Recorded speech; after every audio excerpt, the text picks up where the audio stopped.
Welcome, trainers, to the PokeSphere. We're your destination for in-depth Pokemon news, community discussions, and editorial content. We're passionate about this franchise, and we're here to share our insights and connect with fellow fans. So let's talk Pokemon. So we are in the middle to tail end of July, and a couple of us have been discussing situation with Pokemon, the way they've been handling their hype, an idea of what they're trying to do and how maybe it's affected us. Trainers, champions, we need to talk. The franchise is doing a few things that is making it very difficult to become excited. We're seeing multiple different things going on that, well, just imagine if your local grocery store decided to announce a new brand of water. You've been buying the same store brand of water, it's cheap, it's reliable, and you appreciate it. It's already there. Pokemon, I feel, has reached this point where it's everywhere in our lives. It's so proliferated that it's hard to get excited about a new branch of it. And maybe this just might be me missing the old nostalgia from old Pokemania, but I really am concerned for the entire franchise going forward because of this. And I came to Draco with my feelings on this, and he wasn't too far away. I bring this to the entire PokeSphere, to all the audience members. I'd really like to hear how you guys are feeling about the franchise, how you feel and are getting excited about the franchise and the little things that they are giving us, the little breadcrumbs that don't even seem to trail back anymore. Before I go too far into some of the reasonings after explaining this, I just want to hear from some of my other hosts about where they stand on the franchise. Do they agree that this is kind of an overproliferation? If they have any other things that they feel are contributing to this. And I would really appreciate if this became a discussion, because I'd like to see us build an Indigo Plateau back to truly loving Pokemon as a community, being excited for every announcement like it's the release of Pokemon Go again. All of this kind of started like all the way back, as far back as like Gen 7, right? Pokemon Sun and Moon was just announced. And then they were literally like giving us information, like, I don't know, it was every week or every month or so. But they were giving us a lot of information, to the point where like some people were saying, oh, now, they spoiled a lot of Pokemon for us, which I do kind of agree with. They kind of did. But like, I was still excited for it because I did want to see these new Pokemon that we're expecting in my hometown region. Yeah, so like I feel like from there, they were getting feedback, they saw feedback. Then, Gen 8 comes out, and then now I think their amount of information dropped by like 50%. So like they showed us, even less stuff, but then people were still complaining, right? Or fans are still complaining. I mean, I guess you can't really go with Pokemon fans, kind of like they'll complain about anything, I guess. Nowadays, last year, they announced that they're working on Legends ZA or something, or they're working on some kind of, but then we didn't get no information that entire year until like this year's Pokemon Presents, if I remember correctly. And then we finally get like a release window, and then like just recently-ish we finally got like a small trailer of like the battling event that's happening in the game, and then like an actual release date window. That is too far of a window for information, especially for the video game side. Like, don't get me wrong, I know they've been announcing a lot of TCG stuff, a lot of app game mobile stuff, but I grew up watching Pokemon and playing the Pokemon games. I am more interested in the games themselves, if anything, compared to like any other forms of the media. Well, the game and the anime I'm more interested in compared to other forms of the media. So I feel like this might also be like the reason there's like a lack of spin-off games as well. So like I'm not as hyped as I used to be about Pokemon news until like the game actually drops now, and then that's when like most of my hype is like there compared to like the in-betweens. I kind of wish they would drop us more info about like. I mean, I guess for me, it's weird. I think Nintendo has been really misstepping a lot when it comes to the Pokemon franchises of late. For example, there used to be much more connection between the video games and the animated series. They would use the animated series to start teasing some new Pokemon as the games were coming out. So it would hype people up when they see these weird Pokemon that they've never seen before coming onto the screen. Like, I remember going to see the first movie, and the first time you see Donphan, if I recall, if my timing is right, if my memory serves me correctly, they dropped Donphan way before Gen 2 dropped, like by months. And so a lot of people were like, well, what is that Pokemon? I want to get my hands on that Pokemon. That Pokemon looks cool. And it would help carry the hype to the next game whenever that would drop. And then you would have the series that would continue the story. So while you're playing your game, you can watch new episodes of the series, go through the seasons. And it just feels like there's been a disconnect between the games and the show, and they're hyping more the cards, which, okay, I get it, that they have this big tournament every year about it, and I understand they got to pour money into that, but it just kind of does feel that they're leaving just the non-competitive base of people behind, because they're not contributing the money to the franchise the way competitive VGC and card game is. I mean, to be honest, that's kind of why they have both the virtual version of the TCG as well as Pocket. I mean, it's the exact same thing in two different forms. And I'll be honest, I quit playing Pokemon Pocket about 6 weeks into it. I got bored with it because I just don't really care for the card game outside of sitting down in front of somebody and just playing for fun. And it just kind of feels that Nintendo, Game Freak, whoever's running the joint when it comes to the media tie-ins with the video games, they just kind of decided to put anybody who doesn't spend the money for VGC or for the TCGs, they just kind of, cool, you like our stuff. When it was originally like, you like our stuff, you know, like, wow, thanks for the support. This franchise took off and it was great and it was amazing. Like, you know, there's so many other creature capture type of franchises out there that had fallen to the wayside, and it just, like, and I love those other franchises, don't get me wrong. There's Digimon, there's Monster Rancher, there's Power World, you know, but Pokemon was my first big love. But it's just, as of late, it is so difficult to keep that hype momentum, keep that love of the franchise going when the company literally gives you nothing to work with.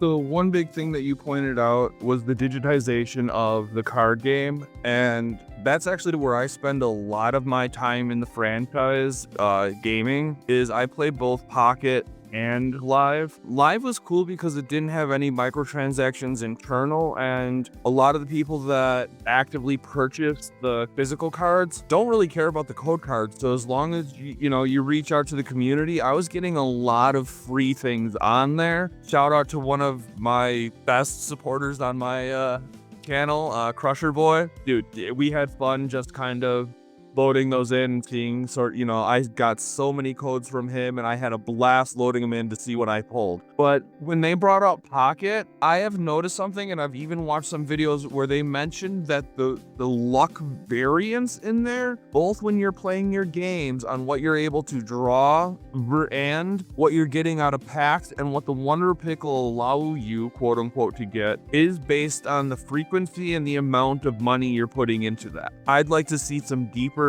data mining analysis, because most of the stuff that I saw was very speculative. I haven't seen actual numbers on it, so that would be interesting. I also like the way that you brought up how the franchise went from being forward thinking by giving us little teases forward to almost becoming reflective. Now they drop a generation on us and they spend the entire time in the anime just rehashing those Pokemon and that, those things and that sort of style and vibe for that season. It creates a lot of separation in the Pokemon world, which breaks immersion. It makes it difficult to get excited going forward. And brother, let me tell you, that Donphan, they kind of did it with the Meryl in the short before that, but when that tired elephant tore out of it, its Pokeball and started charging for that opening battle, I was so excited. And I'm sure you can relate to that, Draco. I remember taking Jay to go see that movie when it was in theaters. And when we both saw that Donphan pop out, it was just like, we collectively sucked the air out of that entire theater, and as well as everybody else, because you heard the gas coming from the crowd when everyone realized they just dropped a new form, which meant there was another game coming. And that was in a time where you didn't have the internet, where you didn't have YouTube. You had magazine subscriptions that maybe teased things to come in 1 to 2 months down the road, where they'll start giving you information about the new game. So everything was timed differently, everything hit differently. And I think part of the problem in this day and age of computers and internet is that information moves so much faster, and whereas things took a slow burn, let the momentum build naturally, now we've got this artificial flare-up of hype, but because we're getting that information so quickly, it's kind of burning out, and then we're left looking for the next trickle of info that'll help us burn up again, get that hype burning again. And it doesn't hit the same way. And I think that's something that Nintendo and Game Freak have had a massive problem trying to navigate, because like Guren said, we went from, Gen 7 gave us so much information, like we were flooded with information, and then now we've gotten nothing. And it's like, guys, you went from too much to too little, and you didn't stop at the happy medium, which is what we're all asking about. Give us a Pokemon here and there. Give us a character, some character info here and there. Don't drop the big stuff. Keep the big stuff hidden behind the veil, but at least give us like, hey, here's this Pokemon that you might know, but because we're doing Pokemon ZA, this happens. It's just something, anything. No, it's true. Like I don't know what their like I can't control their business plan and like how they want to release and do stuff, right? But like it is kind of frustrating a little bit. Like, okay, I get it. Pokemon, definitely one of the biggest franchises we have in the entire world now. And it's like, you guys are trying to handle so many different things, right? But even then, I feel like you do have, maybe it's like torture or something for like the promotional team. I don't know what it is, but like, it really does kind of suck. Like, it makes it hard for me to say, like, I can't blame all these quote unquote leakers for like going in, finding the information, and then dropping it out on us.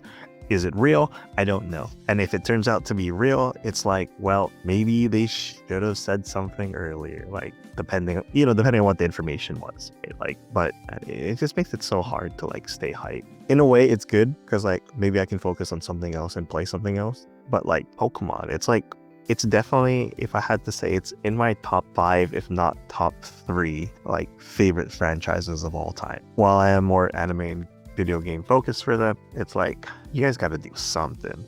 You guys cannot just keep us in the dark. Because like this whole announcing ZA last year and then not getting information until like a year later, that's kind of ridiculous. That is very ridiculous. If you announced it, wait till you forget about it, and then tell you something about it, and then wonder why you're confused about it. Pokemon ZA, and then some other Pokemon information that they might withheld if they haven't got it yet. How do you feel when they announce, a good example is new merchandising as opposed to new video game, to take it outside of just the video game space? Does that still give you an excitement? I mean, if you're looking to collect them, then yes, it would be nice, but I would rather see Pokemon spin-off games or like newer or remake or remaster Pokemon stuff, because since they just haven't been giving us too much. I kind of agree. That's sort of in line where I'm saying it's over proliferated outside of its original field, and that causes some staleness. Do you agree that having like all those different things, over merchandising and stuff, instead of focusing on us watching and playing it, is a negative effect on how you feel about the franchise? In a way, I would say yes. So one thing that's kind of coming across with the Champion Spirit connection is oh, you guys are just being nostalgic. This is you've dealt with it for so long. Maybe you need to take a break. The thing is I'm afraid to take a break because I know I still love Pokemon, but I'm having a hard time staying emotionally invested when I'm not getting, let's be real, I'm not getting the dopamine return that I'm hoping for and expecting, or that I'm even remembering that I used to get from the franchise. One of the biggest things I've hinted throughout this, and I feel like my host brought up all my other points very well, is, and this one remains, it didn't grow up. Not a thing about Pokemon, whether it was a side shoot that was officially created or anything with the people that first discovered it alongside Red and Ash. The people that have the money, the people that would be able to support it, if you're not into the cutesy side of it, if you're not there just for that oversaturation and clinging to nostalgia, it's very hard to look forward into the franchise.